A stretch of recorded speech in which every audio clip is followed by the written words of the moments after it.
สนับสนุนโดยยาแคปซูลขมิ้นชันอุ้ยอันบรรเทาการท้องอืดท้องเฟ้อ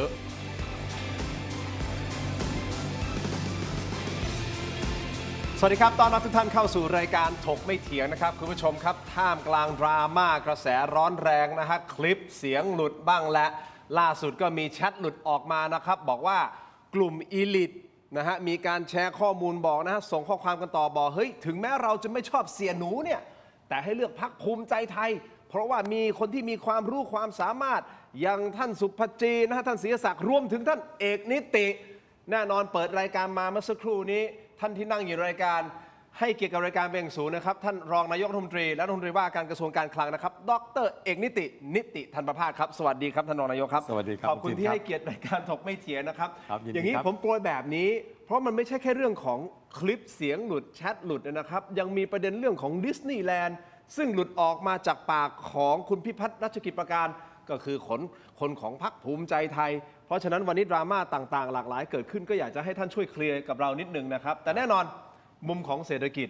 ก็ต้องท่าน ครับ แต่ในเวลาเดียวกันท่านก็ต้องยอมรับว่าท่านถอดหมวกการเป็นข้าราชการแล้ว ใช่ครับ วันนี้มาในฐานะนักการเมือง ครับ เพราะฉะนั้นประเด็นต่างๆ ถามแบบตรงไปตรงมา ครับ ดราม่าการเมืองท่านก็ต้องพร้อมที่จะตอบด้วยเช่นเดียวกัน ใช่ครับ ก่อนที่จะเข้าสู่รายละเอียดต่างๆคุณผู้ชมครับคำถามแรกที่ผมอยากจะถามจากใจจริงเลยฮะอยากรู้เหลือเกิน คนที่เป็นข้าราชการมีผลงานทำงานข้าราชการมั่นคงมาตลอดทำดีมาตลอด แต่ต้องถอดหมวกมาอยู่ในวงการการเมืองก็เป็นที่ทราบดีว่า การเมืองบางทีมันก็ไม่ได้น่าเข้าสักเท่าไหร่นะฮะ ครับ เอาเป็นว่าสิ่งที่ท่านเจอความท้าทายที่ท้าทายที่สุดในการเข้ามาเป็นนักการเมืองคืออะไรฮะ ก็พูดจริง ๆ เลย การเมืองจริง ๆ มันก็โหดร้ายนะ โอ้โหโหดฮะ ผมก็พูดตรงๆ คือผมก็ไม่ได้คุ้นชิน แต่ว่าผมเลือกมาก็เพราะว่าผมคิดว่าประเทศเนี่ยในด้านเศรษฐกิจเนี่ยคือผมเห็นมาหมด ผมทำทั้งราชการคุณทินบอก ครับ ผมอยู่เอกชนนะ ครับ ก่อนที่ผมต้องลาออกจากประธานธนาคารมาด้วย เพราะฉะนั้นเนี่ยผมคิดว่าผมเห็นภาพเศรษฐกิจไทยตอนนี้มันแย่มากๆ ก่อนที่จะเข้ามารับตำแหน่งเนี่ยเศรษฐกิจไทยมันกำลังจะดิ่งเหวอะ ครับ แล้วผมอยู่การคลังเนี่ยผมเห็นเลยว่าบริษัทจัดอันดับความน่าเชื่อถือคุณทินเขาเตือนมาบอกว่ามุมมองประเทศไทยเป็นลบ แล้วผมเคยผ่านวิกฤตมาหลายวิกฤต ครับ ผมรู้เลยว่ามันเสี่ยงสำหรับประเทศไทยมากๆ ผมก็คิดว่าพอนายกมาชวนผมเนี่ยผมก็คิดว่าท่านก็รู้จักผมมาก่อนนะท่านก็บอกว่าเอกก็คุณอยู่มาหลายกรมแล้ว ครับ เป็นประธานแบงก์ก็มาหลายที่ทำงานต่างประเทศมาแล้ว อยู่มาก็จะครบกรมในกระทรวงการคลังแล้ว วันเนี้ยเอาทุกอย่างมาช่วยดีกว่า ผมก็เลยตัดสินใจครับ ก็พูดตรงๆนะก็ปรึกษาที่บ้าน คุณแม่ก็เป็นข้าราชการ ผมก็ตัดสินใจบอกว่าแม่เอาละเรามาช่วยประเทศดีกว่า ก็เลยตัดสินใจออกมาเลย ไม่ได้เกี่ยวข้องกับว่าท่านอนุทินนี่ห้อยพระอะไรใช่ไหมฮะ เพื่อที่จะไป ไม่ได้ เรียนเชิญท่านมา ไม่ได้เกี่ยวครับ เพราะประเด็นนี้คุณชาดาไทยเศรษฐ์มาในรายการถกไม่เถียงนั่งอยู่ตรงที่ท่านนั่งนี่แหละครับ ครับ และเป็นคนพูดขึ้นมาเองเลยนะฮะบอกโอ้ยไม่รู้ท่านอนุทินเนี่ยห้อยพระอะไร สามารถที่จะไปเรียนเชิญท่านเอกนิติมาร่วมรัฐบาลได้ เดี๋ยวไปฟังผู้ชมกันตอนกันหน่อยนะฮะ ได้ครับ ที่คุณชาดาไทยเศรษฐ์พูดครับเชิญครับ มันเรียนว่าแต่สิ่งที่สำคัญคืออเขาไปเอาคนเก่งมาได้3 คนนี้นะครับ อันนี้สำคัญที่สุด ผมก็ไม่รู้ว่าใส่หลวงพ่ออะไร ผมเรียนว่าเราได้คนมีฝีมือมา ครับ อันี้ผมยอมรับว่าเก่งมากที่ไปเอาบุคคล3 คน ซึ่งคนมีฝีมือในเมืองไทยเนี่ยกลัวการเมืองกันหมดเข็ดการเมืองกันหมด หาคนเก่งๆจะมาร่วมกันยากนะครับ แต่อันนี้แล้วก็ผมถึงบอกว่าอนุทินไม่ได้เก่งที่สุด แต่วันนี้อนุทินเหมาะสมที่สุดที่จะนำพาประเทศไทยรอดจากปัญหานะครับ เพราะฉะนั้นท่านชาดากำลังจะมองว่าทีมแข็งแกร่ง เอาทีมแข็งแกร่งแน่นอนครับ3 คนนี้นี่คือชัดเจนครับว่าภูมิใจไทยเป็นรัฐบาล3 คนนี้คือรัฐมนตรีแน่ ท่านพูดเองนะฮะว่าการเมืองโหดร้าย ครับ ถูกต้องไหมครับ ครับ ท่านมีหลักประกันอะไรหรือว่าท่านนายกมีหลักประกันอะไรให้ท่านเอกนิติฮะที่บอกว่ามาทำงานกับผมเถอะมาทำงานช่วยประเทศชาติกันเถอะหลักประกันอะไรที่ทำให้ท่านมั่นใจว่าเราจะออกมาจากข้าราชการมาเป็นนักการเมือง เพราะครอบครัวของท่านด้วยความเคารพท่านนะครับ ครับ คุณชาดาเป็นคนพูดเหมือนกันนะฮะ ครับ ว่าก็มีแผลใจเกี่ยวกับเรื่องของการเมืองด้วย ครับ อะไรที่เป็นสิ่งที่ทำให้ท่านมั่นใจ ก็เนี่ยอาจจะเป็นโชคดีที่ผมอยู่เนี่ยคุณพ่อคุณแม่ก็เคยโดนกระทบจากทางการเมือง ผมก็ผ่านเหตุการณ์กับคุณพ่อคุณแม่มา เพราะฉะนั้นเนี่ยแต่คุณพ่อคุณแม่ก็บอกผมเสมอครับก็ทำประโยชน์ให้ประเทศชาติ เพราะฉะนั้นเนี่ยผมว่าท่านผ่านมาเยอะผมก็เลยมีภูมิต้านทานสูงอยู่ ก็คือเขาโดนมาเราก็เจ็บปวดมาด้วย เพราะฉะนั้นผมว่าเป็นเรื่องปกติ แต่สิ่งที่ผมคิดว่านายกที่ให้โอกาสผมเนี่ยคือให้อิสระในการทำนโยบายเศรษฐกิจเลย คุณทินก็คงได้ยินว่าที่ผมพูดว่าเศรษฐกิจไทยเหมือนติดลมรถยนต์ติดลมท่านก็ให้ผมคิดแล้วจะยกรถออกจากลมนี้ได้ยังไงในเศรษฐกิจไทยผมถึงทำคุณทินเคยได้ยินโครงการ Quick Big Win กระตุ้นสั้นได้ผลยาวกระจายตัวคนละครึ่ง plus เป็นหนึ่งในนโยบายที่ผมเสนอว่าขอทำอันนี้เพื่อยกระดับให้ประเทศไทยเนี่ยพ้นจากลมและคุณทินก็เคยเห็นว่าก่อนที่ผมจะเข้ามารัฐบาลนี้จะเข้ามาเศรษฐกิจมันแย่มากพอเอาคนละครึ่ง plus มาเนี่ยก็ท่านก็ยอมให้ทำตอนแรกท่านก็ผมดูจากการกระทำที่ท่านก็ให้โอกาสอิสระผมเติมคำว่า plus เข้าไปเองในคนละครึ่งนะเพราะว่าคนละครึ่งเนี่ยคนบอกว่าเป็นการแจกเงินผมก็บอกท่านนายกผมขอเลยครับผมขอเติมคำว่า plus เพราะว่าผมไม่อยากให้เป็นการแจกเงินลดรายจ่ายเขาอย่างเดียวช่วยคนรายจ่ายคนละครึ่งรัฐมาช่วยออกครึ่งนึงประชาชนจ่ายครึ่งนึงผมขอท่านนายก2อันก็คือว่าผมขอสอนเขาด้วยทำเพิ่มทักษะเขาผมถึงสอนพ่อค้าแม่ค้าวันนี้ผมถึงไปจับมือกับเนี่ยครับไม่ว่าจะเป็นฟู้ดเดลิเวอรี่ต่างๆแล้วให้ไปสอนพ่อค้าแม่ค้าให้ขายออนไลน์ได้ปกติเขาขายได้แค่หน้าซอยวันนี้เขาขายบนมือถือได้รายได้เขาเพิ่มขึ้นเคยขายได้เดือนละ10,000ตอนนี้ขายได้ 50,000แค่นี้ผมก็รู้สึกดีใจอ่ะนี่คือการสอนให้เขาทักษะให้พ่อค้าแม่ค้าขายส้มตำขายหมูปิ้งขายก๋วยเตี๋ยวเนี่ยเขาขายออนไลน์ได้รายได้เขาเพิ่มขึ้นสอนเขาให้ขายออนไลน์สอนให้เขาทำบัญชีอันนี้ครับท่านนายกก็ให้ทำนอกจากนั้นเนี่ยท่านนายกก็บอกว่าเฮ้ยอันนี้พูดจริงๆนะคุณทำ60-40ได้ไหมอย่าไปทำคนละครึ่งผมก็บอกว่าท่านนายกขอไปคิดคำนวณดูเงินก่อนนะเพราะว่าทุกเงินเนี่ยผมต้องคิดระมัดระวังถ้าบอกเอางี้แล้วกันครับผมให้ได้แต่ผมขอให้เฉพาะคนที่เสียภาษีที่ได้มากกว่าคุณทินทราบใช่ไหมว่าคนระบบที่จ่ายภาษีอยู่ในระบบภาษีได้ 2,400 บาทคนที่ไม่ได้เข้าอยู่ในระบบภาษีได้ 2,000 บาทครับน้อยกว่าท่านนายกก็ยอมนะก็ยอมบอกว่าเฮ้ยได้งั้นให้คนที่อยู่ในระบบภาษีเพื่อจูงใจจริงๆผมก็เสี่ยงถูกด่าเหมือนกันนะว่าให้คนที่อยู่ในระบบภาษีได้ตังค์มากกว่าก็เนี่ยอิสระที่แกให้เนี่ยแหละก็เป็นการที่ทำให้ผมมั่นใจว่าเขายอมให้เรามาทำนโยบายเศรษฐกิจจริงๆเพราะฉะนั้นท่านสามารถที่จะเอาไอเดียของท่านความคิดของท่านออกมาอย่างเต็มที่ไร้ขีดจำกัดตรงนี้เป็นตัวตัดสินใจที่ทำให้ท่านรู้สึกว่านี่คือหลักประกันที่ท่านและอีกอย่างหนึ่งที่ชัดๆเลยก็คือว่าวันแรกที่ทำงานผมขอบอกว่ามีงบประมาณเหลืออยู่จากปีที่แล้วแทนที่เอาไปใช้สุรุ่ยสุร่ายผมขอเอามาคืนหนี้ก่อนเลยคุณทินมีเงินเหลือผมว่านายกคนอื่นก็คงอยากเอามากระตุ้นเศรษฐกิจผมบอกผมขอเอามาคืนหนี้ก่อนเพราะผมบอกผมต้องการโชว์ให้บริษัทจัดอันดับความน่าเชื่อถือเขามั่นใจในประเทศไทยแกก็ยอมให้ผมเอาเงินที่เหลือเนี่ยไปคืนหนี้ธกสที่ในรัฐบาลในอดีตแปะธกสใช้เงินธกสไปทำสุรุ่ยสุร่ายอะไรก็แล้วแต่แล้วไม่คืนเงินเขาผมมีเงินเหลือผมก็เอาคืนเลยและคุณทินเชื่อไหมว่าการกระทำอันนั้นเนี่ยมันทำให้บริษัทจัดอันดับความน่าเชื่อถือที่มองเราเป็นลบเนี่ยเขากลับมามองเราเป็นมีเสถียรภาพมันทำให้ความเชื่อมั่นของรัฐบาลดีขึ้นอันนี้มันถึงป้องกันไม่ให้เกิดวิกฤตคุณทินเชื่อไหมว่าถ้ามันมีบริษัททั้งโลกนะมีอยู่3เจ้านะชื่อบริษัท Moody's S&P แล้วก็ Fitch Rating ถ้าเมื่อไหร่ที่เขาปรับมุมมองเราเป็นลบทั้ง3อันนะประเทศเราจะโดนมีโอกาสโดนดาวเกรดสูงเลยและดาวเกรดมันนำมาสู่อะไรรู้ไหมคุณทินวิกฤตเศรษฐกิจเราเคยเห็นแล้วไงวันนี้ก่อนผมเข้ามามี2เจ้านะครับคือ Moody's กับ Fitch ปรับมุมมองเราเป็นลบก็คือง่ายๆเขาไม่เชื่อมั่นแล้วล่ะเหลือ S&Pผมเข้ามาผมก็ทำทุกอย่างเพื่อให้เขามั่นใจและเขาก็ประกาศออกมาว่าเขาไม่ปรับเราเป็นลบให้เราเป็นมีเสถียรภาพอันเนี้ยก็เป็นอันหนึ่งที่ท่านนายกเขายอมให้ผมทำผมเอาเรื่องนี้เข้าครม.ก็ยอมให้ทำก็ผมก็ได้อิสระที่ทำแต่ด้วยความเคารพท่านนะครับอาจจะเป็นแค่ช่วงระยะเวลาสั้นๆครับ2 เดือนครับประมาณนี้ถูกต้องไหมแน่นอนแหละโปรโมชั่น2 เดือนเต็มที่อยากทำอะไรทำเลยแต่ถ้าการเลือกตั้งครั้งนี้เราไม่รู้นะครับผลจะออกมาเป็นยังไงแต่ถ้าท่านเกิดได้กลับมาเป็นรัฐบาลอีกนี่คือยาวแล้วนะครับของจริงนะฮะอันนี้อาจจะเป็นแบบเขาเรียกว่าอะไรนะ appetizer hors d'oeuvre ก่อน2 เดือนอิสระเต็มที่แต่พอเข้าสู่การเป็นรัฐบาลที่มีเสถียรภาพจากการเลือกตั้งจริงๆถ้าเกิดเป็น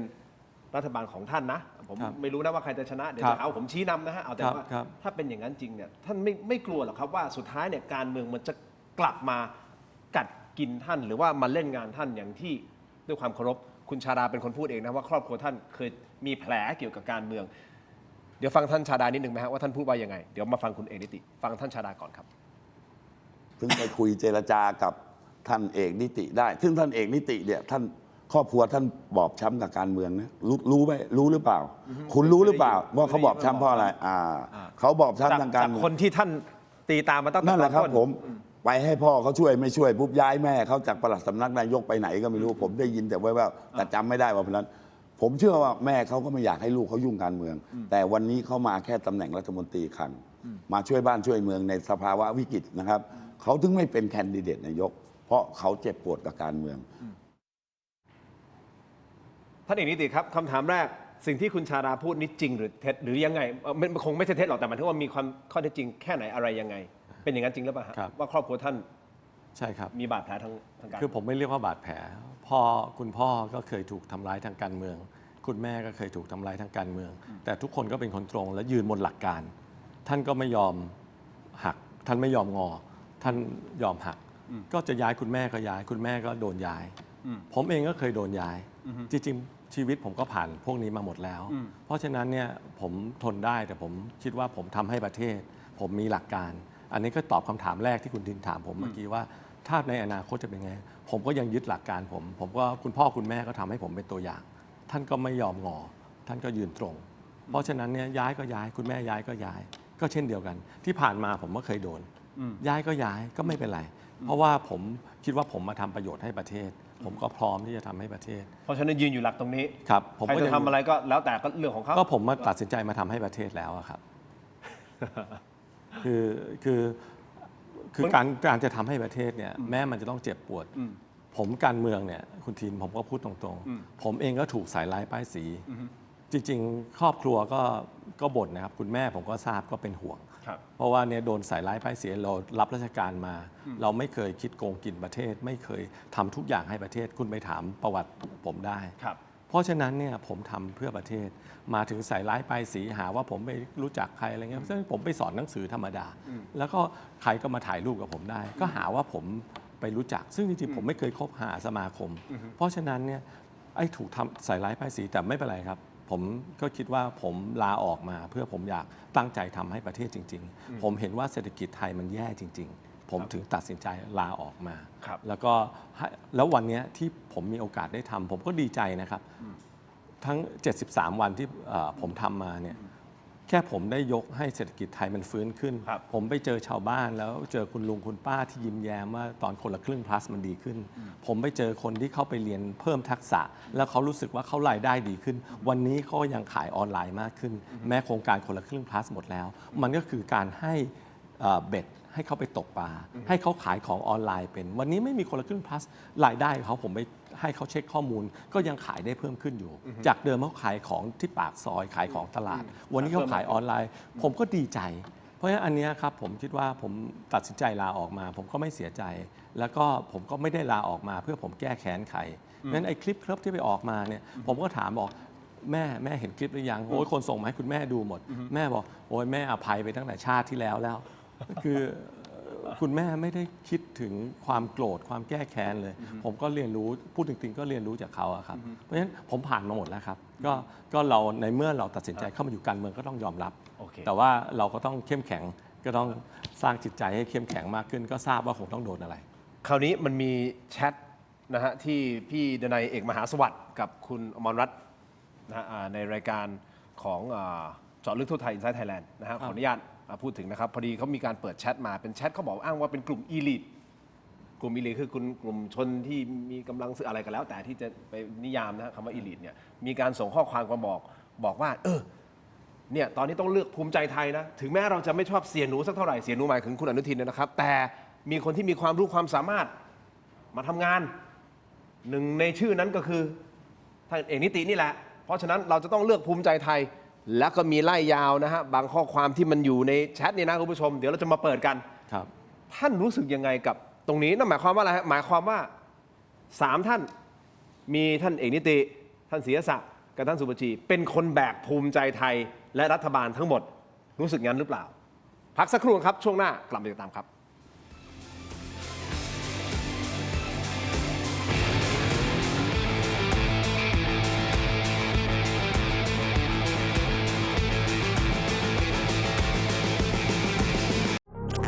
ดีขนาดนี้อย่ารอช้า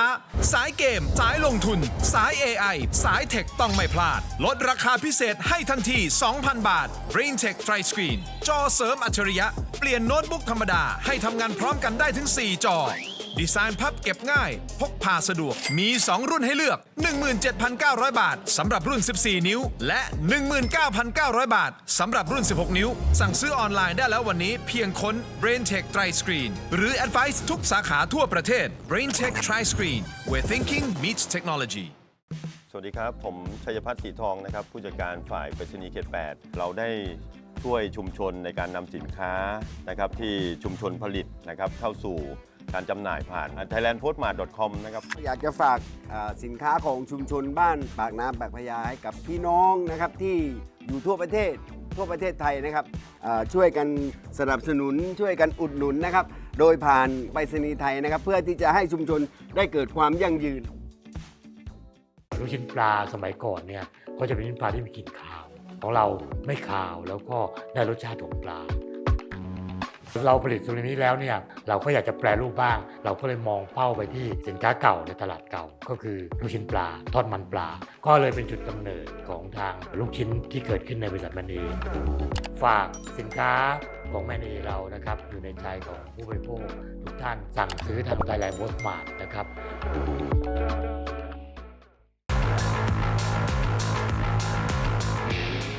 สนับสนุนโดย ยาท่าน้ำขาวหารคู่ 49 บาท ฝาสีฟ้า มีตัวยาฟีนิลซาลิซาเลตไอเฮิร์บชูการ์ฟรี ชุ่มคอ มีสารสกัดสมุนไพร 4 ชนิด กลับมากันต่อนะครับคุณผู้ชมถกไม่เถียงในช่วงนี้ครับยังอยู่กับท่านรองนายกรัฐมนตรีและรัฐมนตรีว่าการกระทรวงการคลังนะครับท่านเอกนิติธันประภาสนะฮะให้เกียรติกับรายการคุณผู้ชมครับมาพูดคุยกันนะฮะแบบเปิดใจนะครับคุณผู้ชมเอางี้ก่อนที่จะไปประเด็นเรื่องของแชทที่คุณทนายเปิดมาในรายการหมาแก่เมื่อเช้านี้นะครับที่บอกว่ากลุ่มอิลิทเนี่ยบอกให้เลือกพรรคภูมิใจไทยเพราะ3ท่านและหนึ่งในนั้นคือท่านเอกนิตินั่นหมายความว่าเทคโนแครตทั้ง3คนเป็นคนแบกพรรคอยู่แบกรัฐบาลอยู่ใช่หรือเปล่าจนคุณผู้ชมบางท่านก็บอกว่าทั้งพรรคมีดีอยู่แค่3คนนี้เฮ้ยมันเป็นคำพูดที่แบบว่าโอ้โหเท่ากับว่าคุณเป็นเดอะแบกว่ากันเถอะนะฮะคุณผู้ชมก่อนที่จะไปตรงนั้นคุณผู้ชมครับอยากจะถามความคิดเห็นเรื่องของคลิปเสียงที่มีการหลุดออกมาซึ่งคลิปเสียงที่หลุดมาเราไม่ยืนยันว่าเป็นใครนะครับแต่เป็นคลิปที่ทนายอั๋นเป็นคนปล่อยคลิปออกมาเป็นการสนทนานะอ้างว่าเป็นสจ.คุยกับนายคนหนึ่งแหละปรากฏว่าเนื้อหาใจความนะครับมีการพูดถึงว่าถ้าส้มได้ตั้งรัฐบาลหมายความว่าพรรคประชาชนได้ตั้งรัฐบาลจะมีการปฏิวัติและยังมีการพูดถึงด้วยนะฮะพรรคแดงก็คือสีแดงก็คือเพื่อไทยนี่แหละคือบอกว่าพรรคแดงอ่ะนายใหญ่เขาไม่เอาเพราะฉะนั้นพุ่งเป้าไปใครแล้วฮะก็ภูมิใจไทยนี่แหละคราวนี้พอมันเกิดคำถามนี้คือมือเศรษฐกิจอย่างท่านต้องไปเจอชาวต่างชาติใช่ใช่ ถูกต้องไหมฮะ ใช่ครับ ชาวต่างชาติเวลาเขามองประเทศไหนก็แล้วแต่ถ้ามีเรื่องของคำว่าปฏิวัติเกิดขึ้นเนี่ยมันเป็นเรื่องใหญ่โดยเฉพาะตะวันตกถูกต้องไหมฮะ ใช่ครับ คำว่าปฏิวัตินะเนาะ ครับ อันนี้ท่านจะต้องท่านได้รับฟีดแบ็กบ้างหรือเปล่ากับคำนี้ คุณทินรู้ไหมว่าผมเคยวันหนึ่งผมเคยอยู่เป็นอัครราชทูตฝ่ายเศรษฐกิจการคลังที่ยุโรปแล้วผมไปเจอนักลงทุนทั้งห้องเลยต่างชาติ เหตุการณ์นั้นน่ะปฏิวัติณเวลาที่ผมเจอกับนักลงทุนเลย อันนั้นของจริงนนั้น ของจริงๆเลยปฏิวัติ จริง ของจริง ๆ เลย เออ นั่นคือเหตุการณ์ที่ปฏิวัติครั้งที่แล้วเนี่ย อ่าฮะ ผมอยู่กับนักลงทุน อ่าฮะ ทั้งห้องเลย ฮะ แล้ว CNN ขึ้นมาเลย ครับ เป็นคูเดต้า coup d'etat ในประเทศไทย อ่าฮะ ผมต้องตอบนักลงทุน สิ่งที่ผมตอบนักลงทุนก็จะตอบคุณทินวันเนี้ยผมว่าไอ้การปฏิวัติเนี่ยมันต้องมีเหตุ มันไม่มีเหตุมันเป็นไปไม่ได้ ประเทศไทยเนี่ยจริง ๆ แล้วเนี่ยผมมั่นใจว่าถ้าระบบการเมืองเราดี แล้วก็การโปร่งใสเนี่ยมันมีความโปร่งใส ผมเชื่อว่าประเทศไทยเนี่ยถ้าเราไม่มีเหตุสมัยก่อนมีเหตุอะไรคอร์รัปชันเยอะมีเหตุอะไรที่หนึ่งฐานสำคัญคือประชาชน ถ้าประชาชนวันนั้นนะที่ผมอยู่ในเหตุการณ์เนี่ยคนเอาดอกไม้ไปให้ทหาร ผมก็บอกว่าเนี่ยผมก็บอกนักลงทุนบอกว่าเหตุมันก็คือว่าประชาชนประเทศปฏิวัติประเทศไทยเนี่ย คือสมัยนั้นก็คือประชาชนเอาดอกไม้ไปให้ทหารรูปก็ขึ้น CNN นะครับผมก็บอกนี่ไงเพราะฉะนั้นมันปัญหาเนี่ยมันไม่ได้อยู่ที่การปฏิวัติปัญหามันคือการคอร์รัปชันในอดีตทำไมไม่งั้นทำไมเราไม่ถึงการปฏิวัติในอดีตไม่ได้มีเลือดตกยางออกอันนี้คือพูดถึงในอดีตนะเหตุการณ์ตอนนั้น ผมก็บอกว่าณวันนั้นเนี่ยสิ่งที่ประชาชนยอมรับก็คือเขาเอาดอกไม้ไปให้ทหาร ไม่ได้บอกว่าผมเห็นด้วยกับการปฏิวัตินะแต่วันนั้นเนี่ยคือสิ่งที่คือประชาชนยอมรับฉันใดฉันนั้นในปัจจุบันเนี่ยผมว่าการปฏิวัติหรือไม่ปฏิวัติเนี่ยมันคืออยู่ฐานประชาชนเนี่ยเหตุในการปฏิวัติมันคืออะไรถ้าปัจจุบันเนี่ยผมมั่นใจครับว่าถ้าระบบการเมืองเราดีประชาธิปไตยเราดีปฏิวัติยากในความเห็นผมนะครับอันนี้ผมขอออกความเห็นในความเห็นส่วนตัวนะครับ ผมว่าปฏิวัติยากเพราะว่าถ้าประชาชนเข้มแข็งระบบประชาธิปไตยเข้มแข็งผมว่าปฏิวัติยากโอเคปฏิวัติยากเข้าใจถ้าประชาชนเข้มแข็งถูกต้องไหมครับแต่แล้วนักลงทุนวันนั้นก็เข้าใจวันนั้นปฏิวัติเหตุการณ์วันนั้นปฏิวัติแล้วหุ้นขึ้นนะวันนั้นคือนักลงทุนที่เจอผมเนี่ยที่อยู่ในเหตุการณ์เลยเนี่ยหลังปฏิวัติหุ้นขึ้นเลยเพราะฉะนั้นนี่ก็คือนักลงทุนเขาวิเคราะห์ละเอียดเกี่ยวกับเมืองไทยเพราะฉะนั้นมันไปดูเหตุการณ์ปฏิวัติอย่างเดียวมันไม่ได้หรอกเพราะฉะนั้นโดยสรุปคุณทินก็คือว่าผมว่าคือประชาชนเนี่ยแหละเป็นตัวสำคัญที่จะเป็นคนบอกว่าอะไรที่เป็นสมเหตุสมผลหรือไม่เพราะฉะนั้นเนี่ยผมมั่นใจครับว่าถ้าระบบประชาธิปไตยเราดีนะครับการปฏิวัติยากงั้นผมเอาหยิบคำที่ท่านพูดเมื่อสักครู่นี้คือ corruption ครับผมขอต่อเลยนะฮะได้เลยครับคิดในมุมมองของท่านนะครับอันนี้ก็ผมรับฟังผมบอกอันนี้มุมมองส่วนตัวมุมมองส่วนตัวนะครับผมรับฟังนะครับแต่คำถามของผมต่อจากนี้ก็คือว่าไอ้คำว่า corruption เพราะมันเป็นหนึ่งในคำที่ท่านพูดเมื่อสักครู่นี้บอกว่าก็ต้องไปดูต้นตอว่าทำไมมันถึงเกิดรัฐประหารขึ้นอะไรขึ้นใช่ไหมใช่ครับมักจะมีคำว่า corruption เป็นจุดเริ่มต้นของการรัฐประหารหรือเปล่าครับในอดีตก็ต้องไปดูกันนะครับอาจจะเป็นส่วนแต่ก็คงปฏิเสธไม่ได้ว่ามันมีคำนี้เกิดขึ้นใช่แน่นอนแต่ทุกวันนี้ corruption มันก็ยังมีอยู่ครับในฐานะที่ท่านดูเรื่องของเศรษฐกิจถ้าสมมุติเอาละ2 เดือน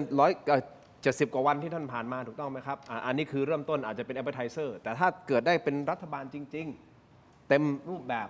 ในข้างหน้าในวันข้างหน้านะครับ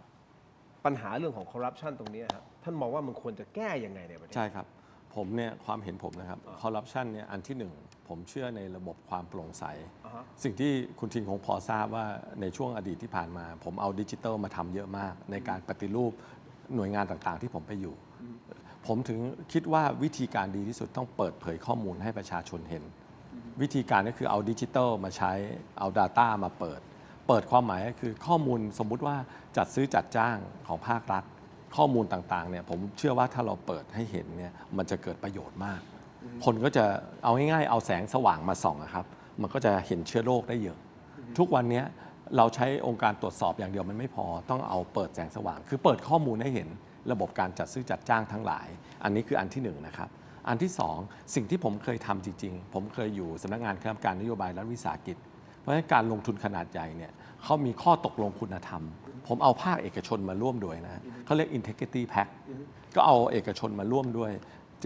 มาเข้ามาดูในการเจรจาการจัดซื้อจัดจ้างเลยราคากลางสูงไปหรือเปล่าอันนี้มันก็จะเป็นเสียงที่คอยค้านว่านี่ราคากลางมันสูงไปหรือเปล่าทำให้รัฐเสียประโยชน์หรือเปล่าอันนี้ลดต้นทุนได้เยอะเลยเพราะฉะนั้นเนี่ยผมว่าต้องร่วมมือกัน1ก็ต้องเปิดให้โปร่งใสนะใช้เดี๋ยวนี้สมัยก่อนเมื่อสมัยที่ผมอยู่สครเนี่ยสำนักงานคณะกรรมการนโยบายเศรษฐกิจสำนักงานคณะกรรมการนโยบายรัฐวิสาหกิจเนี่ยวันนั้นยังไม่ได้มีดิจิทัลยังไม่มี Data ไม่มี AI วันนี้มันมีพร้อมหมดแล้วผมว่าเราต้องเอาเทคโนโลยีมาใช้เปิดข้อมูลให้มันโปร่งใสขึ้นแล้วพอแสงสว่างมันเปิดโปร่งใสเนี่ยมันจะมีนักวิเคราะห์เข้ามาวิเคราะห์เองว่าเฮ้ยอันนี้ข้อมูลนี้จัดซื้อจัดจ้างสูงไปนะตรงนี้ผมทำว่ามันจะโปร่งใสมากขึ้นเสร็จแล้วผมว่ามันต้องจับมือวันนั้นเนี่ยคนที่มาทำ Integrity Pact ข้อตกลงคุณธรรมเนี่ยมันมีองค์กรต่อต้านคอร์รัปชันที่ส่งตัวแทนเข้ามาก็จะช่วยครับแล้วก็มีระบบเขาเรียกว่า cost ก็คือเป็นระบบของอังกฤษเอามาใช้การลงทุนที่เกิน1,000 ล้านเนี่ยเราเอาระบบนี้เอาเอกชนมาช่วยดูก็อันนี้ก็ช่วยมากนะครับการลดการต่อต้านคอร์รัปชันแล้วถ้าสมมติแนวคิดของท่านมันไปขัดขวางแนวคิดของผู้ที่อาจจะมีอำนาจมีบารมีไม่ว่าจะเป็นบ้านใหญ่อะไรก็แล้วแต่นี่แหละครับ มันสามารถทำได้จริงแล้วฮะ เป็นคำถามที่ผมได้รับบ่อยมากเลยนะคุณจินเนี่ย อันนั้นคือสิ่งที่ผมอยากรู้ฮะ คือสิ่งหนึ่งที่ผมคิดว่าอย่างหนึ่งผมก็ได้รับคำแนะนำซึ่งเป็นสิ่งที่ดีมากนะครับผมไปสัมภาษณ์สื่อถามแบบคุณทินนี่แหละผมบอกว่าผมต้องสื่อสารมากขึ้นกับประชาชน ก็ผมคิดว่าก็พูดจริงๆก็คือให้ประชาชนมาช่วยในการตรวจสอบให้ชัดเจนมากขึ้น ง่ายๆก็คือผมจะต้องถ้าผมรับผิดชอบนะถ้ามีแรงกดดันทางการเมืองต่างๆเหล่านี้ผมก็ต้องสื่อสารให้ประชาชนมาช่วยในการตรวจสอบ และตรงนี้ผมเชื่อว่าความโปร่งใสความชัดเจน ความจริงใจในการแก้ปัญหา ผมเชื่อว่าพอประชาชนเห็นต่างๆเนี่ยมันก็จะเป็นประโยชน์ในการดูแลทำให้เราสามารถทำหน้าที่อย่างตรงไปตรงมาได้ครับ คราวนี้มันมีคนที่คอมเมนต์เข้ามาเยอะแล้วก็จะมีพิมพ์คำว่า หัวสวเขากาโดง เยอะนะฮะท่าน ครับ หลายคนเลยนะ ค ค รั รั บบ ครับ อันนี้คือเขากำลังจะสื่อ ครับ ว่าเอาแหละมันมีเรื่องของภูมิใจไทยเข้ามาเกี่ยวข้องกันนี้หรือเปล่าผมไม่รู้ ครับ แต่แบบนี้แหละฮะท่านที่คนก็จะรู้สึกว่าอ้าวแล้วสุดท้ายสุดเนี่ยถ้ามันเกิดมีอะไรที่มันเกี่ยวข้องกับพรรค ครับ หรือเกี่ยวข้องกับรัฐบาล ครับ ท่านเอกนิติจะสามารถสร้างความมั่นใจได้ยังไงว่าเฮ้ยเราไม่ได้เว้นนะไม่ได้ยกเว้นนะ ถ้า ครับ เกิดมีความไม่โปร่งใสจริงเราก็จัดการ ก็ใน ไอ้ตรง ส่วน นี้แหละฮะเป็นข้อที่ผม อันนี้ครับ อันนี้ก็คือในส่วนที่ผมรับผิดชอบ ในกระทรวงการคลังเนี่ยผมรับผิดชอบทุกอย่างถ้าเป็นส่วนของกระทรวงการคลัง เพราะผมคือคนที่ดูแลในเรื่องของกระทรวงการคลัง อันนี้คือในส่วนของการเมืองเนี่ยถ้าผมมีสิทธิ์มีเสียง ผมก็ต้องออกเสียงอย่างตรงไปตรงมาครับก็ตรงไปตรงมาก็ต้องในความเห็นของผมก็ต้องหนึ่งก็คือซื่อสัตย์กับตัวเองอ่ะก็ต้องบอกว่าอันเนี้ยผมไม่เห็นด้วยหรือว่าอันเนี้ยผมเห็นด้วยแล้วผมคิดว่าควรจะทำยังไง แต่ผมบอกคุณทินได้เลย ว่าในส่วนที่ผมรับผิดชอบ ครับ และในส่วนที่ผมทำมาตลอดทั้งชีวิต แล้วก็คุณพ่อคุณแม่ผมก็ทำมาทั้งชีวิตก็คือผมซื่อสัตย์ในหน้าที่ แล้วก็ทำให้เห็นว่าหนึ่งก็คืองานที่เรารับผิดชอบเนี่ย ครับ เราต้องโปร่งใส เพราะฉะนั้นตรงนี้เนี่ยผมคิดว่าในส่วนที่ผมรับผิดชอบเนี่ ครั ย บ ผมก็ให้ความมั่นใจได้ว่าผมจะยึด ตรวจ หลัก สอบได้ ตรวจสอบ มั่นใจได้แน่นอน ใช่ครับ โอเค ถ้าอย่างนี้ไปต่อกันที่แชท เปิดแชทขึ้นมาเลยนะฮะคุณผู้ชม อันนี้เป็นแชทที่มีการเปิดในรายการเจาะลึกทั่วไทย Inside Thailand แล้วนะครับของพี่หมาแก่นะครับ เขียนอย่างนี้ครับ ตอนนี้เราต้องเลือกภูมิใจไทย แม้จะไม่ชอบเสียหนู แต่เราเอาคนดี มีความรู้ความสามารถอย่างสุปจี เอกนิติและศรีศักดิ์เอาไว้ก่อน ตอนนี้ยิ่งบรรยง พงษ์พาณิชย์มาประกาศว่าสนับสนุนให้ส้มเน่ารวมตัวสีฟ้ามนตั้งรัฐบาลคนที่คิดจะเลือกอภิสิทธิ์ให้กลับมาใหม่ก็ไม่เอาแล้ว ยังมีต่ออีกใช่ไหมฮะทีมงาน และถ้าเสียหนูตั้งใจทำงานเพื่อประเทศชาติเสาะหาคนดีมีฝีมือมาช่วยกันนะช่วยกันทำงานให้ชาติบ้านเมืองเจริญรุ่งเรือง ด้วยการเป็นรัฐมนตรีกำกับดูแลนักการเมือง ฝึกงานในโควต้ารัฐมนตรีช่วยให้มากที่สุดเท่าที่จะมากได้ การเมืองระบบเลือกตั้งเราจะดีขึ้นเรื่อยๆ หากคราวนี้อภิสิทธิ์เชื่อบรรยง พาประชาธิปัตย์ลงเหวไปกับส้มเน่า เราก็ไม่ต้องไปมีความหวังอะไรกับอภิสิทธิ์เราที่กลัวบ้านเมืองหายนะกับส้มเน่าก็ต้องเลือกภูมิใจไทยของเสียหนูให้ถล่มทลาย ให้เป็นรัฐบาลพรรคเดียวไปเลย ทั้งสสเขตบัญชีรายชื่อ และไม่แก้รัฐธรรมนูญ แล้วคอยดูว่านักการเมืองพวกไหน มันจะดิ้นตายกันบ้างอีนี่แรงตรงไปตรงมา แต่ดูเหมือนกับว่า3ท่านนะ The Trio เนี่ย ท่านศรีศักดิ์ท่านสุบจีกับท่านเอกนิติเป็นคนแบกทั้งพรรคอยู่แล้วท่านรู้สึกไงฮะที่ท่านจะต้องเป็น1 ใน 3 ที่เขามองว่าเฮ้ยยังไงเอาภูมิใจไทยว่าอย่างน้อยก็มีคนดีสัก3 คนวะท่านรู้สึกไงฮะ คือที่ผมลาออกมาตรงเนี้ยฮะคุณทิน ผมไม่ได้ลาออกจากราชการลาออกจากประธานกรรมการธนาคารมา เพื่อมาแบกพรรคภูมิใจไทย หรือเพื่อมาแบกท่านนายกอนุทิน ผมลาออกผมก็บอกท่านนายกวันที่ท่านชวนผมจริงๆว่าที่ผมลาออกยอมลาออกมา เพราะว่าผมคิดว่าผมอยากมาช่วยประเทศในเรื่องเศรษฐกิจ และอันนี้ก็เป็นเหตุผลหนึ่งในเหตุผลที่ผมบอกท่านนายกว่า ผมขอไม่รับตำแหน่งแคนดิเดตนายก เพราะผมอยากจะโฟกัสความรู้ความสามารถผมในเรื่องของเศรษฐกิจ แล้วก็ผมคิดว่าวันนี้ถ้าผมจะถามว่าผมแบกอะไร หนักเหมือนกันนะครับ ผมแบกเศรษฐกิจไทยอยู่ เพราะว่าเศรษฐกิจไทยเนี่ยวันนี้มันแย่มากๆแล้วก็เราก็เห็นอยู่คนป่วยต่างประเทศก็เขียนว่าคนป่วยอาจจะเป็นคนป่วย คนใหม่แห่งเอเชีย เพราะฉะนั้นอย่างนี้ครับสิ่งที่ผมทำคือว่าถ้าผมจะว่าผมแบกคือผมแบกว่าผมจะทำให้เศรษฐกิจไทยที่ผมรับผิดชอบเนี่ยมันดีขึ้นยังไง เพราะฉะนั้นเนี่ยผมตั้งใจจริงครับว่าผมไม่ได้จะมาแบกพรรคหรือจะมาแบกนายก แต่ผมต้องการถ้าเกิดผมยอมรับหน้าที่นี้มาอยู่แล้วผมเดินต่อทางการเมืองเนี่ยก็เพราะผมตั้งใจจริงๆว่าผมอยากทำให้เศรษฐกิจไทยดีขึ้น อยากทำให้การคลังไทยดีขึ้น ไม่งั้นผมไม่ทำเสนอแล้วครับที่ให้ใช้หนี้ธกสก่อนกำหนด ผมไม่เสนอแล้วครับแผนความยั่งยืนทางการคลัง จนทำให้ต่างชาติเขาไว้เนื้อเชื่อใจเราให้เรามีเสถียรภาพ คือผมตั้งใจจริงๆว่าประเทศผมเคยผ่านวิกฤตมาเยอะคุณทิน ผมรู้ว่าวิกฤตเศรษฐกิจมันหนักมาก ถ้าเราไม่สามารถป้องกันประเทศให้รอดพ้นจากวิกฤตเนี่ยผมเคยเห็นคนตกงานมาเยอะแล้วผมเคยเห็นธุรกิจที่ต้องปิดตัวมาเยอะ ถ้าผมไม่สามารถทำตรงนั้นได้อย่างเต็มความสามารถ ผมจะลาออกมาทำไม ผมออกมาเพราะว่าผมคิดว่าผมอยากมาทำตรงนี้ และช่วง3เดือนที่ผ่านมา73วันที่ผ่านมาเนี่ยผมก็พิสูจน์ตัวเองแล้วว่าผมออกมามุ่งมั่นทำให้ประเทศจริงๆ คืออยากให้ประเทศไทยเนี่ยมันรอดพ้นอย่างน้อยเนี่ยในช่วง73วันก็ทำให้เรตติ้งเอเจนซี่บริษัทจัดอันดับความน่าเชื่อถือเนี่ยเขาเชื่อมั่นเรา อันนั้นมันออเดอร์ไปท่าน ก็ ของจริงคือข้างหน้าถ้าได้กลับมาเป็น ผมก็จะทำเหมื รั อ ฐ นเดิม บาลจริงนะฮะของจริง แม้แต่พี่หมาแก่ยังพูดในรายการพี่หมาแก่นะบอกเหมือนแซวๆท่านเอกนิตินะบอกที่ผ่านมา2เดือนกว่าเอง ครับ ของจริงนี่4ปีจะ ครั ทำ บ ได้อย่างที่ตัวเองทำภายในระยะเวลาสั้นๆ ตรงนี้ได้หรือเปล่าเป็นช่วงโปรโมชั่นไงขอเอาข้อของจริงได้หรือเปล่า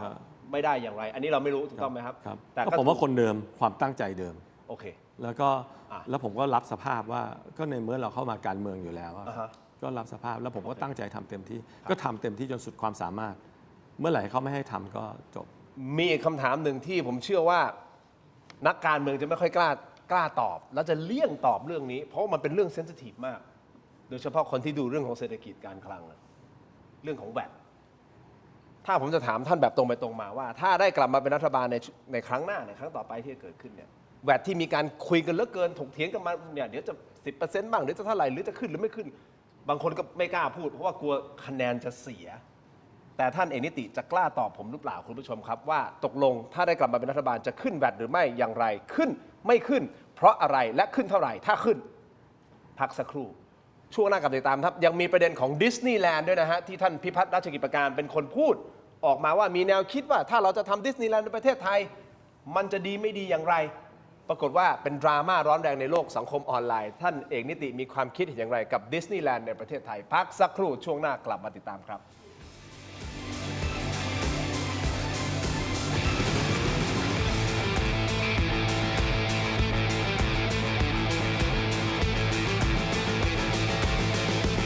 ใครที่มองหาเครื่องปั่นเร็วแรงระดับมือโปรนะครับเชฟขอแนะนำเครื่องปั่นอเนกประสงค์ Power Pro เครื่องนี้นะครับซึ่งปั่นได้หลากหลายเมนูจาก Seeger Electric นะครับเดี๋ยวเราไปชมกันครับ และเครื่องปั่นนี้มีขนาดใหญ่พิเศษถึง 2 ลิตร ปั่นได้เยอะเร็วแรงละเอียดนะครับและที่สำคัญนะครับมอเตอร์ผลิตจากทองแดงทนอึด ปั่นต่อเนื่องทีเดียวจบไม่ต้องปั่นหยุดระหว่างปั่นนะครับเรายังสามารถเติมส่วนผสมทางช่องด้านบนนี้ได้ และใช้แท่งคนเพื่อให้ส่วนผสมเข้ากัน และด้วยพลังมอเตอร์สูงถึง 2,500 วัตต์ปั่นได้ละเอียดรอบทิศทาง ไม่ว่าจะเป็นน้ำแข็งหรือการปั่นในปริมาณเยอะๆและที่สำคัญนะครับทำความสะอาดง่ายจึงทำให้ปั่นได้อย่างต่อเนื่องสำหรับใครนะครับที่สนใจเครื่องปั่นพลังสูงเครื่องนี้นะครับสามารถสั่งซื้อได้ตามช่องทางด้านล่างนี้เลยครับ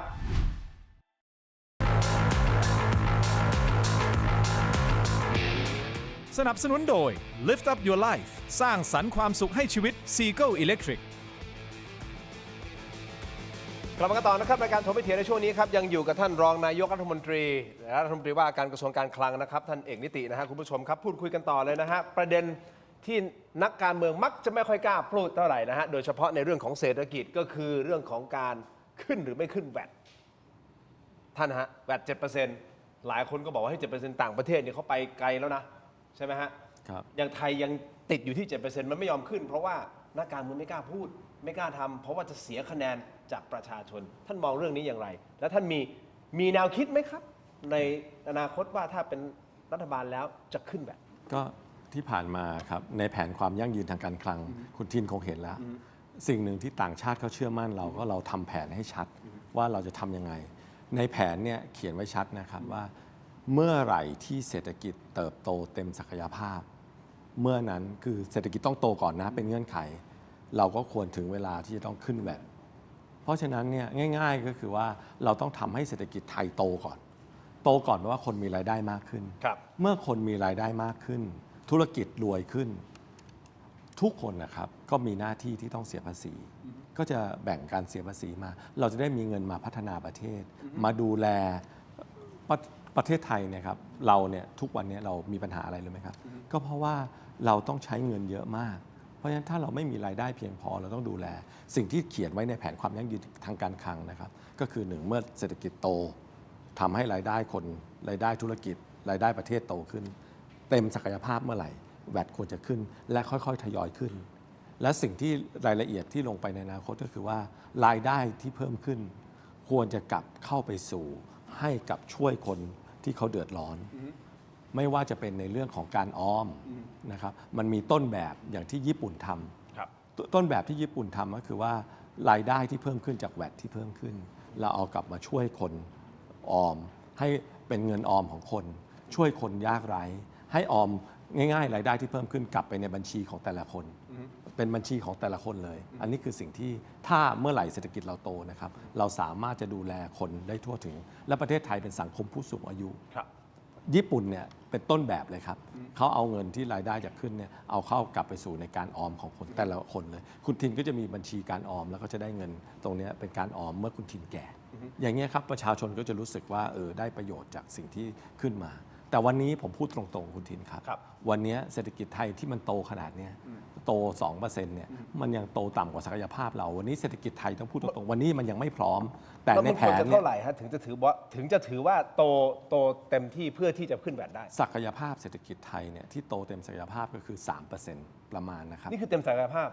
เมืองไทยมันน่าสงสารตรงเนี้ย ฮะเต็มศักยภาพ เศร้าไหม 3%เองเหรอฮะ นี่ครับหน้าที่หนึ่งที่ผมเขียนนโยบายให้พรรคภูมิใจไทยเนี่ยคือเราอันนี้คือเต็มศักยภาพเพราะคนไทยเนี่ยคุณทินลองคิดถึงนะโรงงานเราเนี่ยประเทศไทยเนี่ยโรงงานก็เก่าเครื่องจักรก็เก่า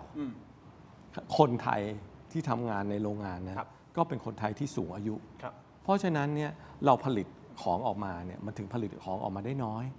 สิ่งที่นโยบายที่ผมช่วยพรรคภูมิใจไทยเขียนเนี่ยก็คือผมพยายามลงทุนใหม่แล้วก็พัฒนาคนให้คนที่สูงอายุเนี่ยเขามีโอกาสมีทักษะมีเรียน AI ทำไมโครงการคนละครึ่ง plus ถึงเอาเรื่องออนไลน์มาสอนชาวบ้านที่ขายของส้มตำล่ะครับก็เพราะว่าให้เขามีทักษะใหม่ๆเขาจะได้รวยขึ้นพอเขามีรายได้มากขึ้นอย่างรายได้ของคนละครึ่ง plus เนี่ยคนที่เข้ามาเรียนออนไลน์กับเราแล้วเข้าไปขายของออนไลน์ได้รายได้เขาเพิ่มขึ้นทั้ง5 เท่าโดยเฉลี่ยนะครับขายได้10,000ตอนนี้ขายได้ 50,000เนี่ยคือมีรายได้เพิ่มขึ้นเมื่อมีรายได้เพิ่มขึ้นอันนี้พูดถึงทั้งประเทศนะก็บางส่วนเนี่ยก็คือแบ่งมาช่วยพัฒนาประเทศแล้วเราก็ต้องลดคอร์รัปชันวันนี้คนไม่อยาก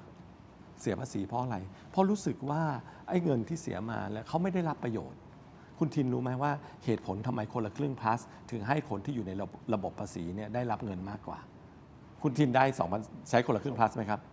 ไม่ทันไม่ได้ใช้แต่ถ้าคุณทินเสียภาษีเนี่ยอยู่ในระบบภาษีคุณทินได้มากกว่าคนปกติ 2,400 บาทคนปกติได้ 2,000 ที่ไม่อยู่ระบบภาษีเพื่อจูงใจให้คนมาอยู่ระบบภาษีคุณจะได้รู้ว่าคุณอยู่ในระบบภาษียุโรปเสียภาษีแวด 20% เสียภาษีเงินได้ 50% ทำไมเขายินดีเสียล่ะครับก็เพราะเขารู้สึกว่าเขาได้เพราะฉะนั้นเราก็ต้องปราบคอร์รัปชันไปคู่กันด้วยน้องๆทีมงานผมใช้หมดฮะคนละครึ่งพาสใช้จนเกลี้ยงแล้วฮะชอบไหมครับชอบไหมครับขอเพิ่มฮะโอเคครับเกลี้ยงกันหมดแล้วใช่ครับเกลี้ยงกันหมดแล้วได้ครับเดี๋ยวอีกหน่อยนะครับตั้งใจว่าจะเอา AI ผมไปคุยที่ดาวอสและที่ APEC ผมบอกว่าดาวอส APEC เขาบอกคนที่ไม่อยู่ถ้าไม่ใครที่ไม่เข้าใจ AI เนี่ยจะตกงานนี่เขาพูดในดาวอสนะผมบอกว่าเดี๋ยวถ้ามีโอกาสนะครับกลับมาเนี่ยจะเอา AI ไปสอนในโครงการคนละครึ่ง plus ให้ทักษะคนไทยเรียนฟรีเรื่อง AI เพราะฉะนั้นคนจะได้มีความรู้อันนี้ที่ตั้งใจไว้นะครับก็คือเป็นนโยบายที่ทำให้คนไทยเก่งขึ้นนะครับงั้นผมกลับมาสรุปอย่างนี้เลยนะฮะเรื่องของแวดขึ้นหรือไม่ขึ้นมันอยู่ที่เศรษฐกิจไทยแน่นอนถ้าโตเต็มศักยภาพ ค่อยมาว่ากันเรื่องของการขึ้นแบบ ใช่ครับ เพื่อให้มันสัมพันธ์กันมี ใช่ ราย ครับ ได้เพิ่มขึ้น ก็จ่าย แบ่งมา เพิ่มขึ้นได้ ใช่ครับ แต่ตอนนี้คือไม่ได้ ใช่เพราะศักยภาพตอนนี้มันโตแค่นี้มันจะไป เมื่อวานนี้คุณทอมเครือโสพลนั่งอยู่ในรายการ ครับ นะฮะก็เป็นนักธุรกิจนะครับแล้วเขาก็พูดเราว่าเศรษฐกิจไทยเนี่ยเขาพูดมาประโยคนึงแล้วผมรู้สึกตกใจนิดนึงนะเขาบอกว่าจริง ๆประเทศไทยเศรษฐกิจไทยตอนเนี้ยมันใกล้จะเจ๊งกันหมดแล้ว มันเป็นอย่างนั้นจริงหรือเปล่า คือมันไม่ได้ขนาดนั้น แต่ว่ามันแย่จริงๆ คือผมคิดว่าอย่างนี้ครับวันนี้ธุรกิจผมคิดว่ามันมีบางส่วนที่ธุรกิจที่ดี บางส่วนแย่สิ่งที่เมืองไทยวันนี้มันขาดโอกาส คือตอนนี้นะครับเอางี้ที่ผมบอกมันไม่ได้เจ๊งกันหมดถ้าเจ๊งกันหมดมันคือเศรษฐกิจไทยติดลบ แต่วันนี้เศรษฐกิจไทยมันโต 2%ถามว่าดีไหมมันไม่ดีหรอก เพราะศักยภาพเมืองไทยมันควรโต 3%วันนี้โต 2%ก็แปลว่ามันโตต่ำกว่าที่มันควรจะเป็น เพราะฉะนั้นเนี่ยมันไม่ถึงครับขนาดติดลบ ถ้าติดลบคนตกงานเนี่ย อันนั้น แย่ พัง เพราะฉะนั้น 2%แต่ว่าถามว่าดีไหมมันไม่ ไม่ ได้ ดี ดีหรอก เพราะฉะนั้นนี่ไงมันถึงต้องทำหน้าที่ที่นโยบาย 10 plus 10 อย่างเนี่ยเราต้องการทำ2อย่างเองครับ 1. ผมต้องการให้เศรษฐกิจไทยเนี่ยมันดีขึ้นรายได้ประเทศจะดีขึ้น ต้องการยกระดับศักยภาพเศรษฐกิจให้คนไทยมีรายได้ที่มากขึ้น และผมทำที่ 2 ก็คือว่าต้องการให้มันกระจายตัว กระจายตัวคือมันไม่กระจุก คุณทินรู้ไหมว่าโครงการคนละครึ่ง plus เนี่ยเราออกแบบ เราไม่ให้ไอ้โมเดิร์นเทรดรายใหญ่เลยนะ ผมให้ทุกคนมาขอผมทำไมไม่ให้โมเดิร์นเทรดด้วย บอกไม่ได้ผมต้องการให้ชุมชนเท่านั้น และคนละครึ่ง plus เนี่ยรัฐลงไป 44,000 เอกชนลงอีก 44,000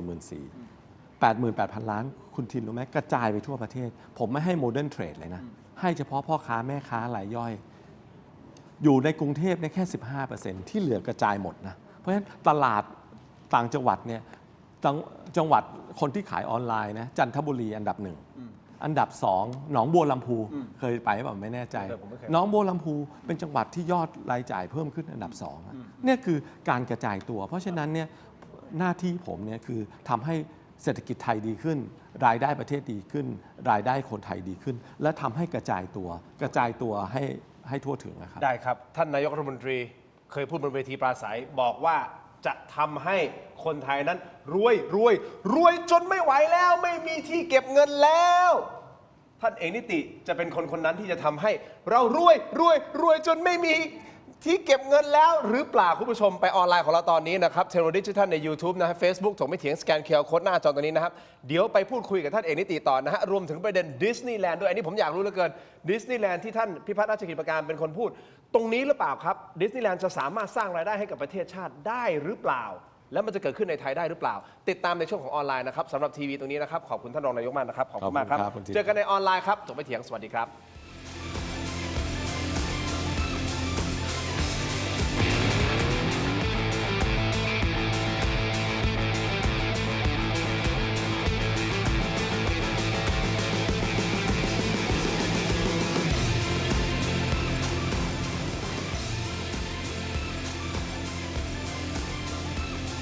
อยากมีบ้าน นึกถึงแอปบ้านบายแจมมีซับให้เลือกมากกว่า 5,000 รายการ ดาวน์โหลดได้แล้ววันนี้ ทั้งระบบ iOS และ Android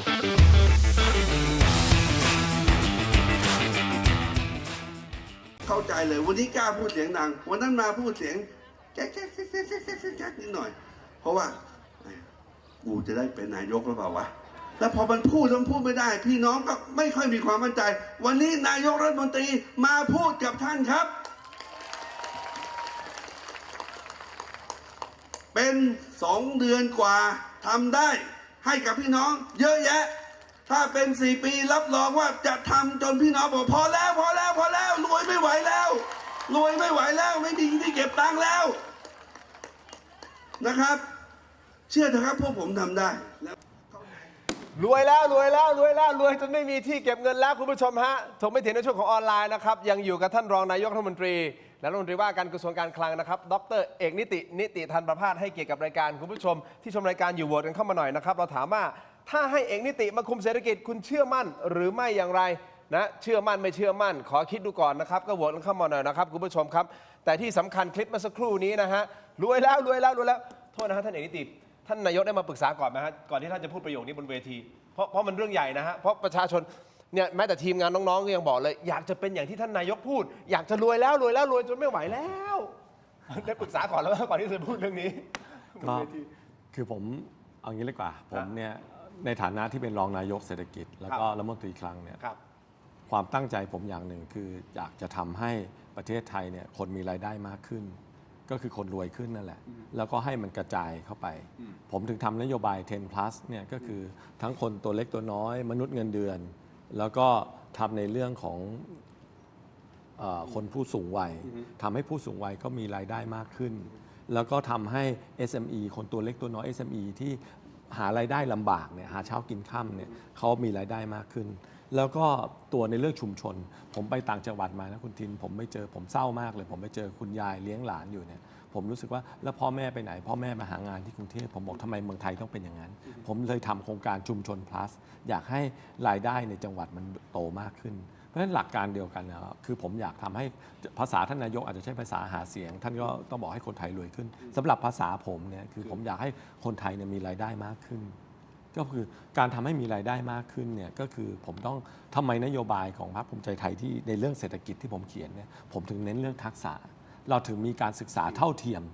การศึกษาเท่าเทียม plus เพราะในผมถึงต้องเอา AI เข้ามาใช้เพราะผมไปต่างประเทศผมไปดาวอสมาผมรู้ว่าเขาเตือนทุกประเทศว่าประเทศไหนคนไหนถ้าธุรกิจไหนไม่ได้ใช้ AI เนี่ยคุณอาจจะตกงานผมถึงเอาเรื่องนี้เข้ามาใส่ในเรื่อง AI plus เพื่ออยากให้คนไทยมีโอกาสช่องทางหารายได้มากขึ้นผมไปเจอนักลงทุนต่างประเทศนะคุณทินผมเจอทุกคนผมบอกผมดูแล BOI ในฐานะรองนายกเศรษฐกิจนี่คือผมทำจริงๆผมบอกคุณมาลงทุนเมืองไทยอย่างเดียวไม่ได้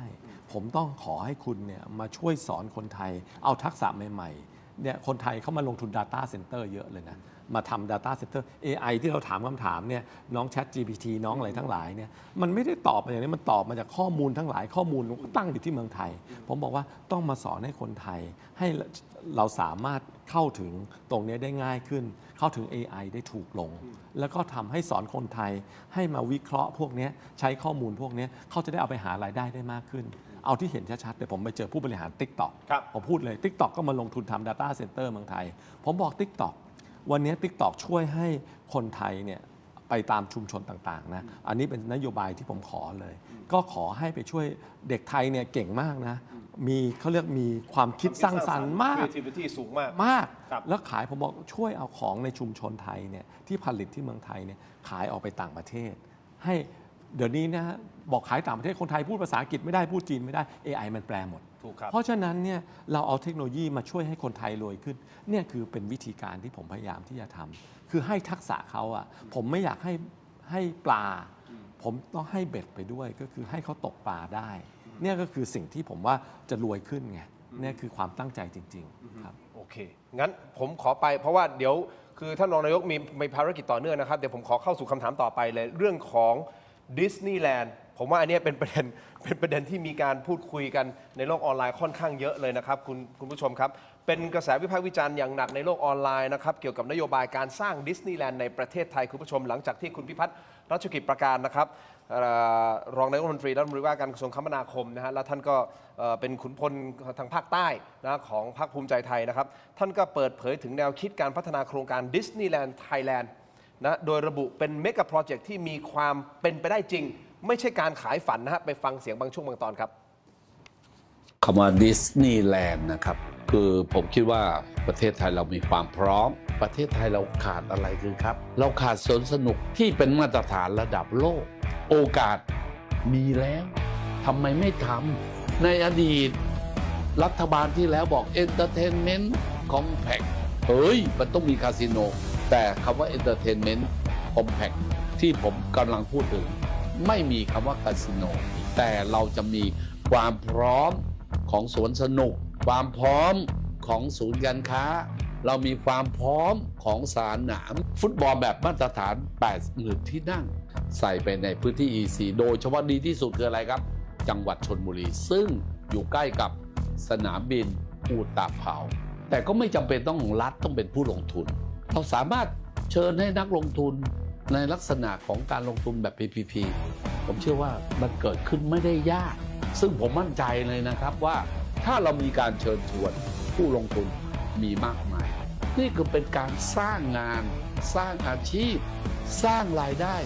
ให้กับคนไทยเพิ่มขึ้นผมมั่นใจนะครับหากเลือกผม เลือกพรรคภูมิใจไทยเข้ามาให้บริหาร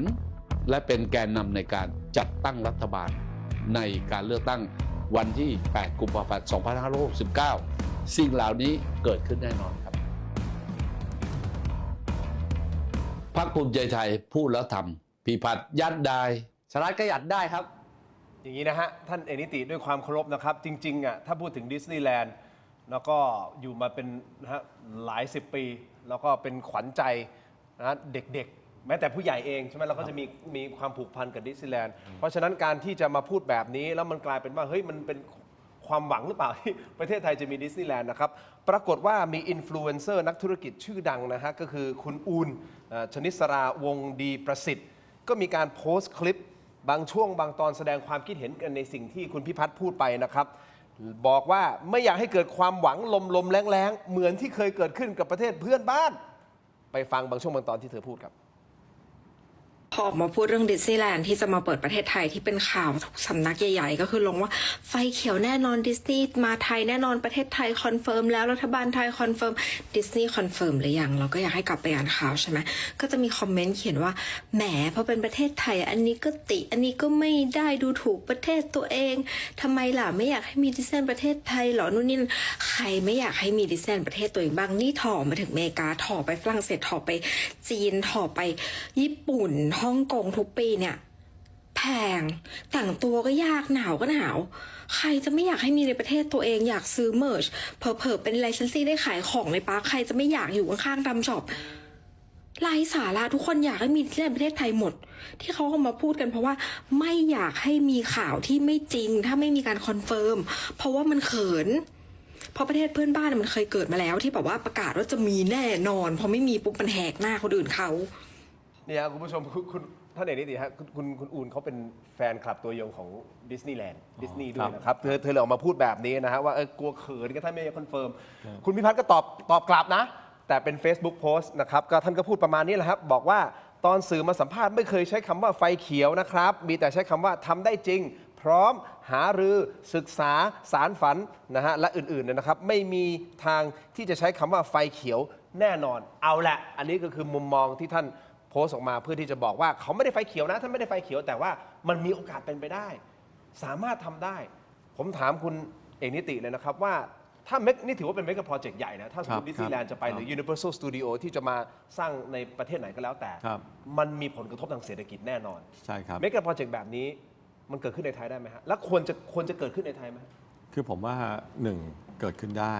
นะครับจริงๆทุกคนก็แข่งกันอยากจะได้อย่างที่คุณทินทราบ Universal Studio ก็ไปอยู่ที่สิงคโปร์ประเทศสิงคโปร์เล็กนิดเดียวทำไมเขาดึง Universal Studio มาได้ประเทศไทยเราใหญ่กว่าตั้งเยอะเพราะฉะนั้นวันนี้เท่าที่ผมทราบอันนี้เป็นข้อมูลที่ผมทราบก็คือว่าทางสถานทูตไทยที่อเมริกาเนี่ยท่านทูตก็พยายามติดต่อคุยกันอยู่เท่าที่ผมทราบนะครับแต่ว่าไฟเขียวหรือยังอันนี้ผมคิดว่ายังไม่ถึงขนาดที่จะต้องตอบตกลงเข้ามาตรงนี้แต่ผมว่าต้องบอกว่าเป็นไอเดียที่ดีถามว่าทำไมไอเดียที่ดีคือประเทศไทยเนี่ยอย่างที่คุณอูนพูดนะครับเราคนไทยก็ต้องเอาคนไทยอย่างเดียวนะคนไทยเด็กก็อยากไปดิสนีย์แลนด์ต้องไปต่างประเทศแล้วเด็กไทยอีกตั้งเยอะที่ไม่มีโอกาสเที่ยวดิสนีย์แลนด์แต่สิ่งที่ผมคิดว่าสำคัญมากกว่านะคุณทินก็คือว่าถ้าเขาตอบตกลงมาหนึ่งประเทศไทยได้อะไรสิ่งที่เราต้องทำได้หนึ่งก็เหมือนที่ผมไปเจรจากับนักลงทุนต่างประเทศประเทศไทยผมคิดว่าเรามีน้องๆที่ความคิดสร้างสรรค์เยอะเราจะต้องทำยังไงให้มันเชื่อมต่อกับการท่องเที่ยวกับดิสนีย์แลนด์เขาอาจจะได้เป็นลิขสิทธิ์เขาดูแลในส่วนสนุกแต่ร้านค้าตั้งแต่สนามบินให้คนไทยเข้ามามีส่วนร่วมในการสร้างรายได้ที่เกี่ยวข้องกับดิสนีย์แลนด์ที่เกี่ยวกับการท่องเที่ยวแน่นอนครับดิสนีย์แลนด์ถามว่าเขามีอะไรเขามีแบรนด์เขาถึงเล่นตัวได้ไงอยากจะไปประเทศไหนแต่ผมว่าอันเนี้ยเป็นสิ่งหนึ่งที่ประเทศไทยเราจะต้องเข้าไปพิชเข้าไปแข่งว่าเฮ้ยเรามีอะไรที่ออฟเฟอร์เขามีอะไรที่ออฟเฟอร์ให้เรามันต้องเป็นพาร์ทเนอร์คุณพิพัฒน์ใช้คำว่า PPP Public Private Partnership ก็คือเราต้องเป็นพันธมิตรกันแล้วผมคิดว่าอันเนี้ยที่คุณทินถามว่าจะเกิดประโยชน์กับเมืองไทยไหมผมว่าถ้ามาได้แล้วเราสามารถต่อยอดให้เป็นการท่องเที่ยวที่มูลค่าเพิ่มสูงขึ้น มีโรงแรมนั้นควรจะอยู่คนไทย คนไทยก็ควรจะมีโอกาสในการสร้างโรงแรมได้โอกาสตรงนั้น การจ้างงานคนไทยต้องมีโอกาสได้งานที่ทำได้ค่าตอบแทนที่สูงขึ้น ผมว่าอันเนี้ยมันก็คือประโยชน์ที่จะเกิดขึ้น และจริงๆมันก็ควรจะไปอยู่ในที่ที่ให้คนไทยได้มีโอกาสได้เข้าถึงได้ เพราะฉะนั้นผมคิดว่าถามว่าเป็นไอเดียที่ดีไหมเป็นไอเดียที่ดี มันสามารถ contribute ให้กับตัวเลขเศรษฐกิจขึ้นมาเป็น 3% ได้ไหม เป็นส่วนหนึ่ง ผมว่าประเทศไทยเนี่ยเรา ระบบนิเวศมัน ระบบนิเวศมันไม่ได้ตัวดิสนีย์แลนด์อย่างเดียว โอเค มันอะไรที่มันเกิดตามมาธุรกิจโรงแรม ร้านค้าตุ๊กตุนตุ๊กตาครีเอทีฟเอาเราเกิดมีโดนัลด์ดักมีมิกกี้เมาส์อาจจะมีเป็นเวอร์ชันไทยทำโดย เป็น IP อ่ะ intellectual property สามารถ ใช่ ที่จะขายได้ คนไทยก็ความคิดสร้างสรรค์สูงมาก ถูกครับ ผมว่าอันเนี้ยเราก็ต้องไปต่อรองอ่ะคุณเข้ามาลงทุนก็ต้องให้คนไทยได้โอกาสด้วย งั้นเท่าที่ท่านทราบมาคือโอเคท่านบอกว่าเท่าทราบมาว่าท่านทูตที่สหรัฐ ใช่ครับ ไหมฮะ ใช่ กำลัง ครับ พยายามจะพูดคุยมีแนวโน้มไหมฮะหรือว่ายังไม่สามารถตอบตรงนั้นได้ อันนี้ผมอันนี้ต้องตอบตรงๆว่าผมยังไม่ได้ติดตาม ต้องขออนุญาตไปติดตาม โอเค เรื่องนี้ครับ ไม่เป็นไรอันนี้แล้วนอกเหนือจากดิสนีย์แลนด์ที่คิดว่ามันอาจสามารถเกิดขึ้นได้ แล้วมีในมุมของท่านมีโปรเจกต์เมกะโปรเจกต์แบบคล้ายๆแบบนี้ไหมฮะที่ จริงๆครับ จะดึงมาประเทศไทย ผมว่า ควรจะดึงมาประเทศไทย ผมว่าเมืองไทยอ่ะจริงๆเราเก่งในเรื่องความคิดสร้างสรรค์มาก ครับ ด้านบริการ ผมว่าอุตสาหกรรมที่เราไม่ค่อยได้ยังไม่ได้เติบโตมากนักและต่างชาติเขาสนใจมาก คืออุตสาหกรรมในเรื่องของ wellness ไอ้สุขภาพ วันนี้คนสนใจสุขภาพออกกำลังกาย กินดีอยู่ดี ผมว่าอันนี้จะช่วยได้เยอะจริงผมว่า wellness เรามีหมอที่ดีพยาบาลที่ดี การกินอยู่ที่ดี สิ่งที่ผมในหนึ่งในนโยบายที่ผมช่วยพรรคภูมิใจไทยเขียน เราเรียกว่าชุมชน plus ผมบอกว่าเฮ้ยมันควรไปอยู่ที่ชุมชนบอกผมยกตัวอย่างระนอง คุณทินทำไมคนไทยต้องไปญี่ปุ่น ไปเที่ยวฮาโกเน่เมืองน้ำแร่ระนองเราก็สวยทำไมต้องบินไปถึงญี่ปุ่นระนองแล้วเราทำให้เป็นเมืองที่เรายกระดับเป็นเมืองน้ำแร่ มีอุตสาหกรรมอาหาร ญี่ปุ่นเราไปกินซูชิ ที่นี่ก็มีไก่ผัดเม็ดมะม่วงหิมพานต์ซึ่งเอามาทำสกัดเป็นยาได้ อะไรอย่างเงี้ยแล้วให้คนในชุมชน ผู้สูงอายุเนี่ยเข้ามาทำงานในโรงแรมทำในดูแลผู้สูงอายุ เพราะฉะนั้นตรงเนี้ยน้ำแร่ระนองอาจจะไม่แพ้น้ำแร่ที่ญี่ปุ่น ช่วยรักษาสุขภาพ มันจะทำให้เกิดเศรษฐกิจชุมชน อันนี้คือสิ่งที่ผมอยากยกตัวอย่างให้เห็น และตรงเนี้ยมันก็จะทำให้เป็นภาษาอังกฤษเรียก wellness destination คือเป็นศูนย์กลางทางการดูแลสุขภาพ และเมืองไทยเก่งมากนะเรื่องนี้ อาหารไทยสมุนไพรเราก็เยอะ เราสามารถเอาเม็ดมะม่วงมาสกัด เอาสามารถใบเหลียงทางภาคใต้ พวกเนี้ยผมว่าเป็นสมุนไพรทั้งสิ้น เราอยากทำยังไงให้เกิดชุมชน plus อันนี้ก็คือทำให้งานมันเกิดในชุมชน คนที่ผมพูดเมื่อกี้ไงว่าเด็กพ่อแม่ไม่ต้องมาหางานที่กรุงเทพจะได้ทำงานในชุมชน แล้วก็มีรายได้ที่ดีขึ้น ครับรายได้ที่ดีขึ้นแน่นอนนะฮะแต่เอาปัจจุบันก่อน ปัจจุบันเนี่ยพ่อแม่พี่น้องที่ชมรายการอยู่นะฮะก็คงมีความรู้สึกเดียวกันก็คือว่าได้เงินมาไม่ว่าจะเท่าไหร่ก็แล้วแต่เอาไปจ่ายหนี้หมด ใช่ มีแต่หนี้บัตรเครดิตหนี้นอกระบบหนี้บ้านหนี้นู่นหนี้รถหนี้นู่นนี่ท่านมีคำแนะนำอย่างไรกับสิ่งที่มันเป็นหนี้และจะแก้ไขปัญหานะภาครัฐน่ะจะช่วยเข้ามาซัพพอร์ตยังไงเพื่อให้ชาวบ้านประชาชนคนธรรมดาเนี่ยลืมตาอ้าปากได้นี่คือคำถามนะฮะแต่แป๊บหนึ่งเดี๋ยวผมขออนุญาตมอบของที่ดีของดีๆให้กับท่านเอกนิติก่อนนะครับและผมขอออกตัวก่อนว่ามูลค่าทั้งหมดรวมกันไม่ถึง 3,000 บาทนะครับไม่ต้องตกใจนะครับอันแรกก่อนเลยนะครับอันนี้ครับขออนุญาตท่านนะครับ ขอบคุณมากเลย อันนี้ ครับ คือไมบาซินครับคุณผู้ชมขอขอบคุณเม็ดอมซิงค์พลัสผลิตภัณฑ์ไมบาซินจากเกรเตอร์ฟาร์มามี3สูตรที่มีคุณประโยชน์จากวิตามินหลากหลายชนิดนะครับเม็ดอมซิงค์พลัสวิตามินซีและโคคิวเทนกลิ่นองุ่นมะนาวเม็ดอมซิงค์พลัสลูทีนและบิวเบอรี่กลิ่นแบล็คเคอร์เรนต์เม็ดอมซิงค์พลัสเบต้ากลูแคนกลิ่นสตรอเบอรี่นะครับซิงค์มีส่วนช่วยในการทำหน้าที่ของระบบภูมิคุ้มกันและกระบวนการต่อต้านอนุมูลอิสระถ้าเจ็บคอไอหรืออยากเสริมภูมิคุ้มกันเลือกไมบาซินจากเกรเตอร์ฟาร์มาหาซื้อได้ที่ร้านสะดวกซื้อซุปเปอร์มาร์เก็ตและร้านขายยาทั่วประเทศไมบาซินจากเกรเตอร์ฟาร์มาก้าวสู่60 ปีอย่างมั่นคงและยั่งยืนนะครับขอบคุณไมบาซินที่อยู่เคียงข้างถกไม่เถียงนะครับไมบาซินเสร็จแล้วอมเสร็จแล้วดมต่อครับท่านครับอันนี้คือจากโออันโอสถนะครับขออนุญาตท่านนะฮะนี่ของดีฮะนี่คือยาดมสมุนไพรตามมังกรทองของโออันโอสถนะครับแต่วันนี้ผมขอแนะนำครับอีกผลิตภัณฑ์ที่ดีมากของโออันโอสถก็คือยาน้ำแก้ร้อนในเขากุยครับจากโออันโอสถบรรเทาไข้ตัวร้อนทานได้ทั้งเด็กและผู้ใหญ่นะครับมีจำหน่ายตามร้านขายยาทั่วประเทศอ่านคำเตือนในฉลากและเอกสารกำกับผลิตภัณฑ์ก่อนใช้โออันโอสถขอบคุณมากๆครับที่อยู่เคียงข้างทกไม่เถียง นี่นะฮะ สงสัยต้องทานเลยครับ ฮะ เพราะว่าออกรายการคุณทินเนี่ยทั้งเจ็บคอ เครียดเลย เครียดเลยจะเป็นลมเลย เดี๋ยว ไม่ ได้ เป็นไร ใช้เลย เดี๋ยวมีเครื่องช่วยทำอาหารให้ด้วยนะฮะ อันนี้คือจาก Seagull Electric นะครับ เป็นเครื่องใช้ไฟฟ้าขนาดเล็กที่ตอบโจทย์ทุกการใช้งานนะครับคุณผู้ชมวันนี้ขอแนะนำครับ ปั่นเร็วแรงระดับมือโปรนะครับ พร้อมชนทุกเมนูปั่น เครื่องปั่นอเนกประสงค์ Power Pro 2 ลิตรนะฮะ ปั่นได้ละเอียดทั่วถึงรอบทิศทางระบายความร้อนได้ดีนะครับ แกร่งทนมอเตอร์ทองแดงแท้ 100% ปลอดภัยมั่นใจด้วยระบบ Safety Lock Seagull Electric เครื่องใช้ไฟฟ้าขนาดเล็กที่ตอบโจทย์ทุกการใช้งานขอบคุณมากๆนะครับ Seagull Electric นะครับและนี่คือเครื่องบดสับอาหารแบบไร้สายฮะ Mini Food Chopper นะฮะเป็นแบบไร้สาย wireless นะฮะมอบให้ท่านด้วยนะครับขอบคุณท่านครับ ขอบคุณ ขอบ มาก คุณครับอ่ะต่อฮะเมื่อกี้นี้อมไปแล้วใช่ไหมฮะ โอ้ ดมใช่ไหมฮะ ครับ ทำข้าวไปแล้วใช่ไหมครับหรือบางท่านอาจจะรู้สึกว่าท้องแน่นท้องอืดท้องเฟ้อ ครับ ของดีครับ ยาท่าตุน้ำขาว 49 บาทฝาสีฟ้าตราหารคู่ครับ มาตรฐานสากลนะฮะหาซื้อง่ายตามร้านขายยาแผนปัจจุบันทั่วไป ราคาเพียง 49 บาทนะครับ เข้าถึงง่ายจาก HK Pharmaceutical นะครับ ขอบคุณมากครับท่านครับ ครับ ยาท่าตุน้ำขาว 49 บาทฝาสีฟ้า ตราหารคู่นะครับ มีอะไรอีกแน่นอนฮะคุณผู้ชม ใครกำลังมองหาบ้าน ใครกำลังมองหาบ้านหรือคอนโดนะครับแนะนำแอปบ้านๆนะครับคุณผู้ชมแอปบ้านๆ by Jam ครับเป็นแอปค้นหาอสังหาริมทรัพย์จากเครือเจมาร์ทกรุ๊ปครับมีทรัพย์ให้เลือก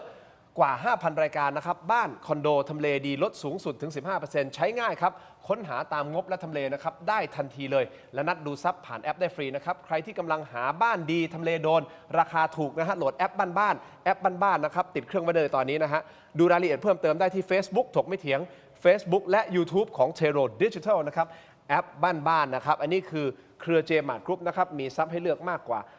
5,000 รายการนะครับของดีนะฮะแอปบ้านๆต่อกันที่นิดเดียวฮะท่านฮะขออนุญาตนิดนึงนะฮะเติมความเข้มเต็มรสกาแฟด้วยกาแฟบัดดี้ดีนเอ็กซ์ตร้าเบลนด์นะครับกาแฟดำคั่วสุดเข้มสูตรเข้มข้นที่หอมอร่อยเข้มสะใจครับชงดำก็อร่อยเติมนมก็อร่อยลงตัวนะฮะทดลองบัดดี้ดีนเอ็กซ์ตร้าเบลนด์หอมเข้มขมไม่เปรี้ยวนะครับในราคาคุ้มค่าเพียง 129 บาทครับมากถึง 165 กรัมเลยนะครับสุดคุ้มขนาดนี้ลองได้แล้ววันนี้ที่ 7-Eleven ทั่วประเทศนะครับบัดดี้ดีนอร่อยเข้มไม่เปรี้ยวเต็มรสกาแฟนะครับ ครับขอบคุณ พอท่านยา โอ้ย ยาท่านขาวเสร็จแล้วท่านเลือกซื้อคอนโดเสร็จปุ๊บท่านกินกาแฟจะได้ตื่นทำงานต่อ ใช่ครับ นะครับและพอกินกาแฟเสร็จปุ๊บนะครับและนิดเดียวนะฮะสุดท้ายสุดฮะฟาร์มเฮาส์ช็อกโกพิงครับโดนัทเค้กช็อกโกแลตนะฮะเนื้อนุ่มละมุนฮะหอมกลิ่นช็อกโกแลตสอดไส้คัสตาร์ดสตรอเบอรี่นะครับไส้แน่นเต็มวงรสชาติหวานกำลังดีนะครับพร้อมกลิ่นหอมของสตรอเบอรี่อบใหม่ไม่ทอดครับเหมาะสำหรับเป็นของว่างที่ช่วยเติมพลังจากฟาร์มเฮาส์ครับนี่ฮะครบสูตรนะฮะท่าน ครับครับ นี่ ขอบคุณ คือ มาก จบเลยนะคือ โอเค แบบเรียบร้อยจบเลยคือท่านใช้ชีวิตได้เลยฮะจากกองที่เราให้มาทั้งหมดนี้เคลียร์คลีนโอเคครับอ่ะสุดท้ายสุดจะแก้ปัญหาเรื่องของหนี้ยังไงให้กับประชาชนครับสั้นๆเลยครับเชิญครับ ครับจริงๆเนี่ยผมเมืองไทยมีปัญหานี้จริงผมก็เห็นใจคนไทยเป็นหนี้เยอะนะครับ ครับ นอนไม่หลับหนี้บ้านหนี้รถหนี้บัตรเครดิตไม่รู้จะผ่อนยังไง ครับ เราถึงทำโครงการปิดหนี้ไวไปต่อได้ คือผมไม่อยากแค่แก้หนี้โดยการพักหนี้ลดต้นแค่เนี้ยผมว่าเราต้องช่วยเขาทั้งเป็นระบบเลย คือนี่คือที่โครงการปิดหนี้ไวไปต่อได้คุณทินสิ่งที่ทำคืออะไร ผมได้ทำโครงการนี้ขึ้นมาแล้วนะครับ วันนี้คนหนึ่งเริ่มทำกับระบบธนาคารพาณิชย์ผมไม่ได้ทำคนเดียวนะผมทำกับแบงก์ชาติ ผมทำกับสมาคมธนาคารไทย ร่วมกับกระทรวงการคลังเราวันนี้เราเอาเงินที่แบงก์ต้องไปส่งที่แบงก์ชาติเนี่ยเราดึงเงินที่เหลือมาส่วนหนึ่งมาซื้อหนี้คุณทินอย่างเงี้ยผมยกตัวอย่างคุณทินเป็นหนี้ที่ผ่อนไม่ไหวแล้วเป็นหนี้เสียไม่เกิน100,000ผมเอาเงินเนี้ยซื้อหนี้คุณทินออกมาจากแบงค์สีเขียวแบงค์สีม่วงแบงค์สีส้ม สถาบันการเงิน เอาออกมาแล้วเอามาใส่ที่ AMC ผมเคยทำแก้ปัญหาวิกฤตปี 40 มาก่อน อันเนี้ยเขาเรียกว่าดึงออกมาที่แบดแบงค์จริงๆ คือบริษัทบริหารสินทรัพย์ เพราะคุณทินเนี่ยที่ผ่านมารับโทรศัพท์แบงค์นี้ก็โทรมาแบงค์นี้ก็โทรมาจะจ่ายใครก่อนใครทวงเก่งก็จ่ายคนนั้นก่อนแล้วก็หมุนไปเรื่อยๆ วันเนี้ยเอาทั้งหมดมารวมกันที่นี่มาที่บริษัทบริหารสินทรัพย์สุขุมวิทคนเนี้ยก็จะมาคุยกับคุณทินคุณทินวันเนี้ยคุณทินเป็นหนี้อยู่100,000คุณทินมาดูว่าเอามากลางซิคุณทินมีหนี้เท่าไหร่ มีหนี้กับแบงค์ไหนบ้าง แล้วก็ ผมขออย่างเดียวขอให้เขาเนี่ยสอนคุณทินด้วยนะวินัยการเงิน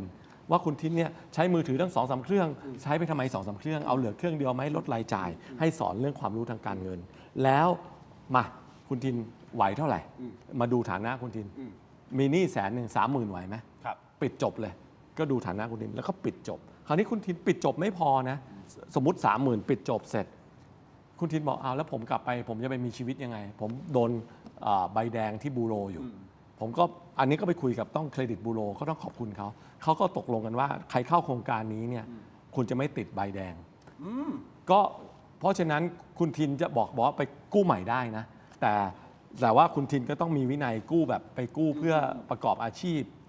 แต่อย่างน้อยไม่ได้ติดเครดิตบูโรขนาดว่าไม่สามารถเดินต่อในชีวิตได้โครงการนี้มันเป็นโครงการถึงผมเรียกว่าโครงการที่ช่วยชุบชีวิตคนนะคนที่เขาพลาดโอกาสไปแล้วอ่ะแล้วเสร็จแล้วก็คือปิดจบแล้วก็มันถึงชื่อโครงการปิดหนี้ไวไปต่อได้แต่สมมุติคุณทินบอกเฮ้ยผมไม่มีปัญญาเลย 30,000 ผมก็ไม่มีจ่ายก็จะยืดหนี้ให้3 ปีไม่จ่ายต้นไม่จ่ายดอกเพราะฉะนั้นเนี่ย3 ปีแล้วลดสมมติคนทินเนี่ยมีเงินเดือน 20,000คุณทินโดนค่าจ่ายหนี้เนี่ยเข้าไป10,000 นึงแล้วเหลือดูแลทั้งภรรยาทั้งลูกอีก10,000 เดียวไม่ไหวหรอกเราก็จะลดหนี้แล้วก็ยืดหนี้ออกไปคุณทินจะได้แบบอาจจะเหลือสัก 5,000 ก็เหลือเงินใช้ 15,000 ดูแลภรรยาดูแลลูกเนี่ยครับคือช่วยชีวิตแล้วถ้าคุณทินจ่ายตรงเราก็จะช่วยลดดอกช่วยอะไรตรงนี้ให้เพิ่มขึ้นเรื่อยๆเนี่ยคือสิ่งที่ปิดหนี้ไวไปต่อได้อันนี้ครับคือความตั้งใจจริงและสำหรับคนดีด้วยนะไม่งั้นบอกผมไม่เป็นหนี้ผมไม่เห็นได้ช่วยอะไรเลยเราถึงมีอีกโครงการหนึ่งคือโครงการคนจ่ายตรงมีวินัยลดดอกให้เพราะฉะนั้นคนดีก็บอกเอางั้นผมเป็นหนี้ดีกว่าถูกเพราะ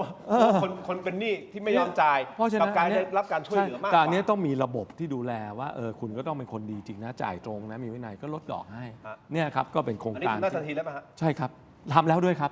3 เดือนเนี่ยเริ่มโครงการแล้วเปิดตัวเมื่อ1 มกราที่ผ่านมามีโครงการแรกของเราเนี่ยมีตั้งเป้าไว้1 ล้านราย1 ล้านรายเนี่ยวันนี้มาลงทะเบียนแล้วประมาณแสนกว่านะฮะที่บริษัทบริหารสินทรัพย์สุขุมวิทใครเป็นหนี้ตอนนี้ไปติดต่อได้เลยนะครับหนี้ NPL ที่ต่ำกว่าแสนเนี่ยประมาณ1 ล้านคนครับได้ครับพอดีท่านเอกนิติต้องรีบไปภารกิจต่อนะครับวันนี้รบกวนเวลาท่านมากๆเลยนะครับขอบคุณท่านรองนายกรัฐมนตรีว่าการกระทรวงการคลังนะครับดร.เอกนิติธันประภาสนะครับก่อนที่ท่านจากกันไปอันนี้คือเป็นประจำรายการนะฮะเราจะให้คุณผู้ชมโหวตเข้ามานะครับมีผลโหวตเข้ามาไหมเอาโหวตเข้ามาคุณผู้ชมครับถ้าให้เอกนิติมาคุมเศรษฐกิจคุณเชื่อมั่นหรือไม่เชื่อมั่นอยู่ที่30ครับไม่เชื่อมั่นอยู่ที่ 53%ขอคิดดูก่อนที่ 17% นะครับอันนี้คือเป็นความคิดเห็นไม่ได้มีผลอย่างผมพูดเสมอไม่มีผลทางด้านกฎหมายอะไรทั้งสิ้นนะเป็นแค่ความคิดเห็นของคนที่ชมรายการณช่วงเวลานี้ประมาณ 4,000 เกือบ 5,000 คนได้ครับครับก็ขอบคุณนะครับก็ผมก็ตั้งใจครับคือตั้งใจทำให้ประเทศมันดีขึ้นเศรษฐกิจไทยมันดีขึ้นคุณผู้ชมใครคิดยังไงกับสิ่งที่ท่านพูดเชื่อมั่นไม่เชื่อมั่นอย่างไรมันอยู่ที่ท่านครับส่วนตัวผมเองผมไม่บอกว่าผมเชื่อหรือไม่เชื่อเดี๋ยวจะหาว่าผมไม่กลางวันนี้ขอบคุณท่านเอกนิติมากนะครับขอบคุณมากครับขอบคุณมากครับขอบคุณมาก ทั้งหมดนี้คือรายการถกไม่เถียงครับลาคุณผู้ชมไปก่อนครับสวัสดีครับ